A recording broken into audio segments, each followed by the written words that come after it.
Today I'm going to decorate this 60cm wreath for you. We're going to use glue to attach everything. In the past we've tied it in, which makes it a really easy process. I'm going to use an overhead camera so you can see each of the steps that we do. It's Nicole from mychristmas.com.au. Hope you enjoy. Alright, so as I mentioned, this is a 60cm wreath that we're working with today. And rather than tying everything in like we've done in the past, which is a great option when you want to change out your wreath, I'm going to make it a little bit easier, and we're going to actually just glue pieces in and use the foliage to hold other pieces in place. Okay, so we're going to use this spray pick. I'm going to put this into position around as a base, and then I'm going to use three flowers and then some bunches of balls to put onto the piece. All right, so first of all, I don't need such a long stem, so I'm just going to cut the ends off. I'm going to just start with 3 and see if that gives me enough foliage to cover the base. I'm using a big stem cutter here. We have these in stock, but you can certainly use a cutter from your local hardware store. You do need something with a little bit of strength. Okay, so what I'm going to do here is I'm going to work this piece in. So obviously it's straight now. I just want to curve the spine of it to sort of replicate my frame of the wreath. And I'm going to sort of pull out the individual branches. I do want this to spray out a little bit from my wreath. And all I want to do is I'm actually going to use my foliage to attach this in multiple places, just wrapping some foliage around the stem. I'm also layering it the same direction as the foliage is going, so it's not fighting against the foliage. I'm just wanting to get it in, the stem in, so it's not going to be visible, as low as I can. Get that nice and tight. So this is just going to give us a sort of a spray coming out the side, which I think will look nice on here. So we'll do that with the next one, and we'll see if we need a 4th or if 3 is enough. Therefore you want to look at where it's going to, where your last one finished, to make sure that the new piece of foliage is going to cover and join in with that sort of seamlessly. And all I'm doing with these branches is just, layering them away so I can see the stem to attach.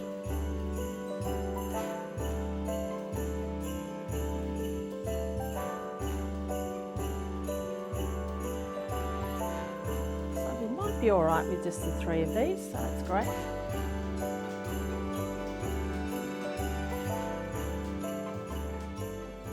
And you can even tell from this foliage that I've got, this white foliage here, that I'm going for quite a whimsical look with this piece, and that's why I wanted it to sort of spray out all over my wreath. All right, so that's just giving us a little bit of a base. The next thing we're going to do is use our flowers. I always like to divide my wreaths into sections, so either 3 or sometimes 4 if you've got, depending on what pieces you're working with, or 5 for larger wreaths. Normally I would do a 3 or 5, but just sometimes with some wreaths, particularly if you had, for example, I'm doing a wreath for a client where I've got an elf that's going to sit there, so I've decided 4 will look better than 3, just the way I'm going to position it. So I'm going to use this flower here. Obviously we need to open them up. And when you open up the flower and you've got multiple petals like this one that are mixed, you just want to try and alternate so that you get, the coverage of the 2 different colours of petal in there. And I'm thinking that I'm going to just cut the stems. In fact, I'm going to turn it to the side. So often with a flower, I'll turn it to the side like that. I will keep a little bit of stem because I might still choose to tie just the flowers on. Let me just cut a bit off. And on the back of my wreath,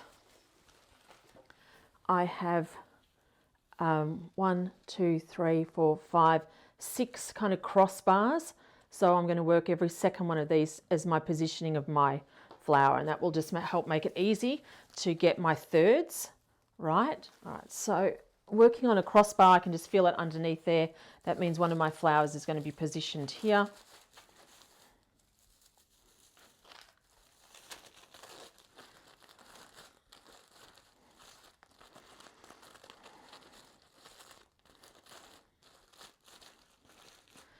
And I haven't worked with this flower before, so that's why I'm just working out whether I want to tie it in or glue it. I'm going to put the other two in place and then I can work out what I'm going to do. So again, you can start by just turning the flower. That way the stem is sitting at a 90 degree to the flower. Makes it a lot easier to work with. And see how I could have easily had two pieces there. I just want to have the stripe in between the glitter piece and mix it so that the back is even, and then simply spread these out. Again, look for my crossbar here, so my second crossbar, which is positioned here.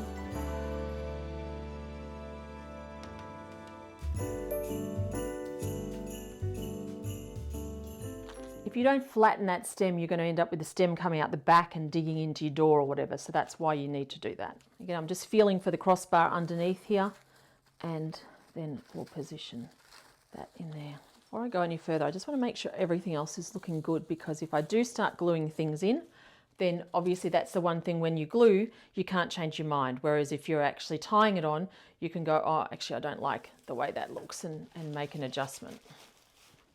So I want my stems of this to be under the foliage. Let's give it a whirl. We're going to glue it on. All right, so I know my positioning.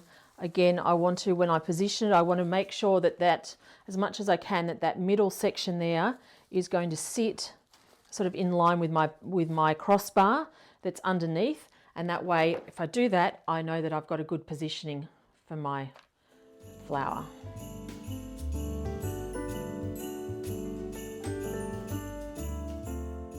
Again, I've just got my hand underneath to guide the flower when I put it on. Make sure that it will sit well. And then I've got some area for it to kind of wedge into with plenty of foliage there. Now, at this stage, if you do find one of your flowers is slightly off center, it's not exactly where it needs to be, because you're only looking at 3 items, so it'll stand out. Don't panic, right? Just give it a moment, because you've got a lot of other things to go on here. So once the other pieces are in, you may not have a problem that you think you've got. And the stems of all of this white is wired, so you can sort of position it where you want. The little sprays are not so easy to position. All right, so now we've got our 3 flowers in place. Then I'm just going to take this off the table so that we can work with the other elements for a moment. When I'm doing a wreath where I'm tying the pieces in,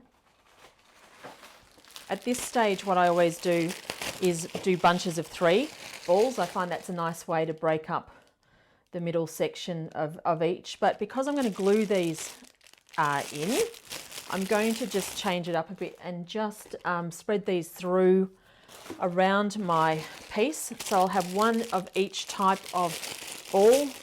Actually, we'll start with one section at a time.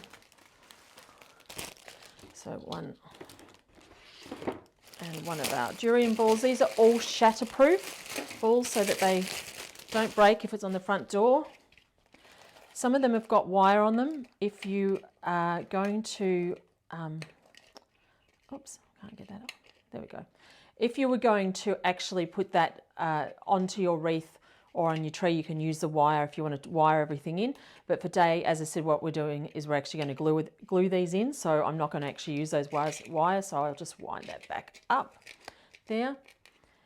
If you are doing a wreath where you're going to be pulling all of the pieces on to the wreath, and you'll see we've got another video of this, you do need to glue the caps into place. But again, so if I pull on that, the cap often comes off. There you go.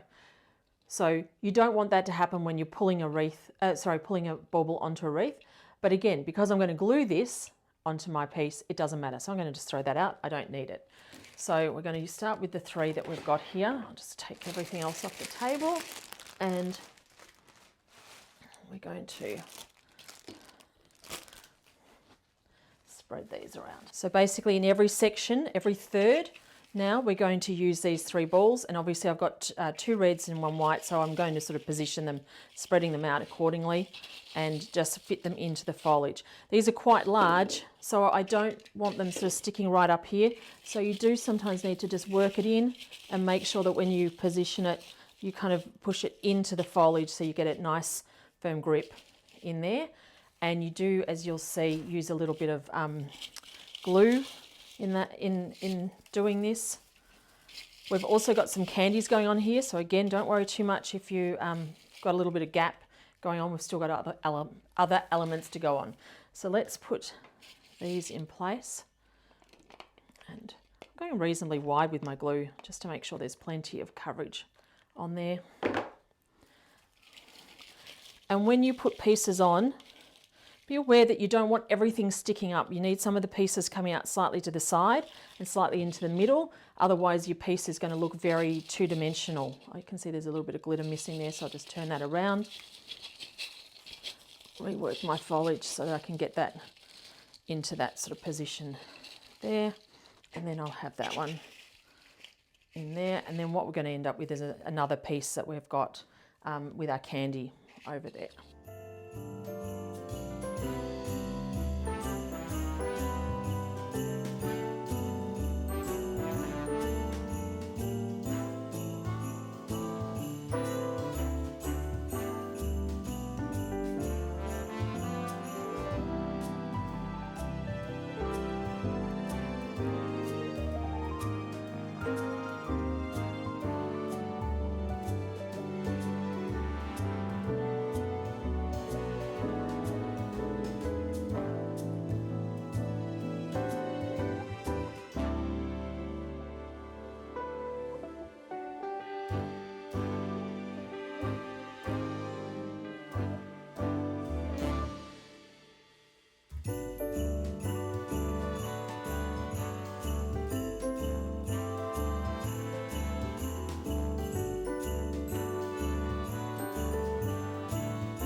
So now that we have our main pieces of bauble in there, we're going to use our 3 large candies.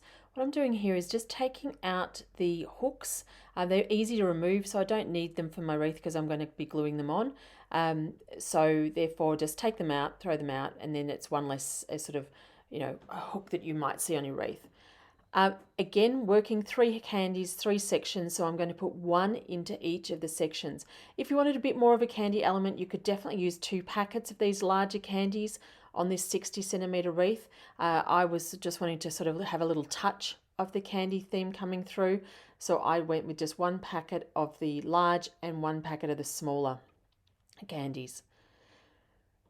So all we want to do here is decide on sort of mixing them up, some, one maybe a little bit more on the inside of the wreath, one bit more on the outside, so that you're always working across all the front and the inside and the outside of the wreath, and again, just simply gluing these into place.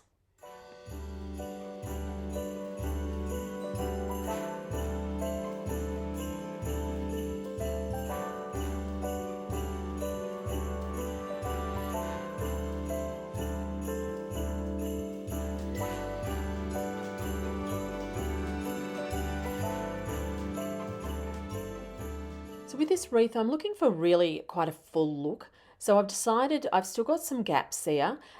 What I wanted to do was use my 10cm red balls. Since they come as a pack of 12, I've got more of them there. So I'm going to use a few more of those in the gaps just to fill it out before I then go in finally with the smaller candy ornament to sort of have the final decoration element on there. With the baubles that I add at this stage, I'm going to sort of push them right into the foliage, so they're sort of, as I said, they're really just designed as filler, not as a feature piece.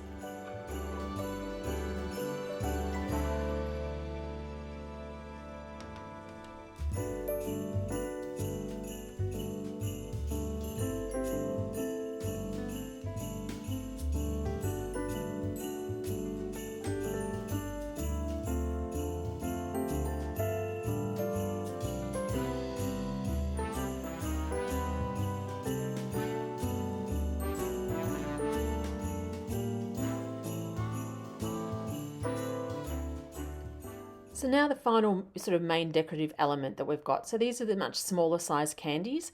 Once again, you can see I'm just going to take the caps off those just to get them out of the way. And once again, we're just going to use our 3 sections. I've got 5 candies, so, you know, sort of one section's only going to have 1, but the other 2 will probably have 2 in it. And looking at where I've got some gaps, and where they can also be quite visible. You know, you want them to be a little bit of a highlight. There's no point hiding the more decorative pieces at the back of the wreath. I'm going to just again glue these onto the wreath itself.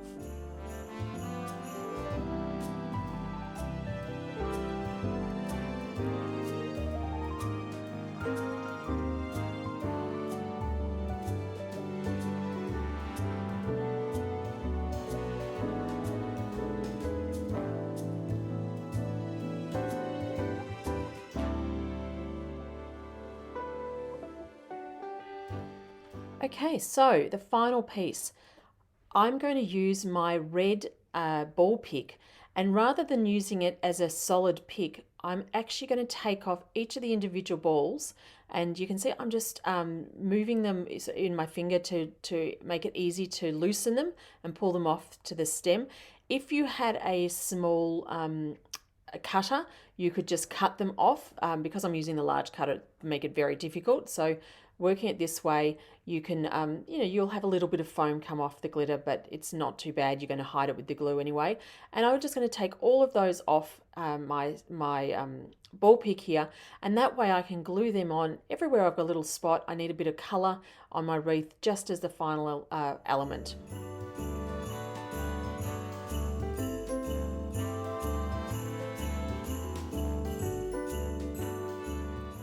So now I'm simply going to glue these little foam balls right around my wreath, filling in the spaces where I see a little bit too much green, and just giving that extra little pop of colour throughout. I like to use the large ones first, work some of them again more onto the inside of the wreath so that you make sure that it doesn't look too flat if you're looking at the sides of the wreath. So working inside and outside, I'll work the larger ones first, spreading them through. I like to keep just 2 or 3 of the larger ones in case I need them at the end. So don't use them all and then find you've still got, you know, sort of one particular spot with a big gap.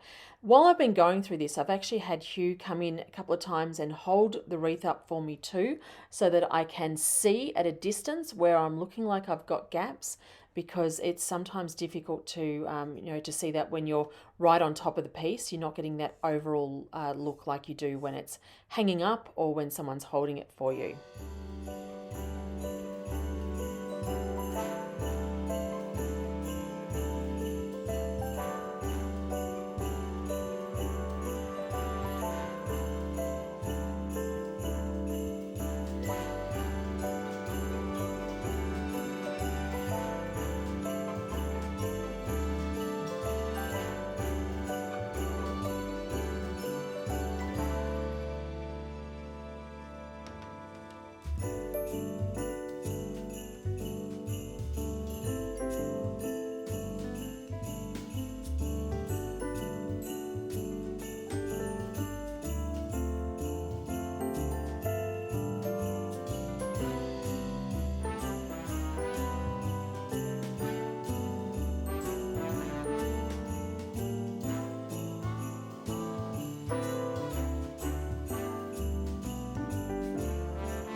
So there you have it, our 60 centimetre wreath in the candy colours of red and white with some little candy ornaments, with everything glued into place.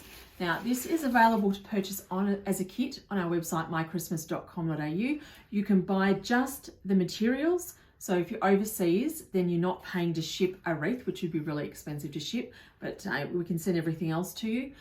Or you can use obviously your own materials, and hopefully all the tips that we've shared in making this has been useful to you.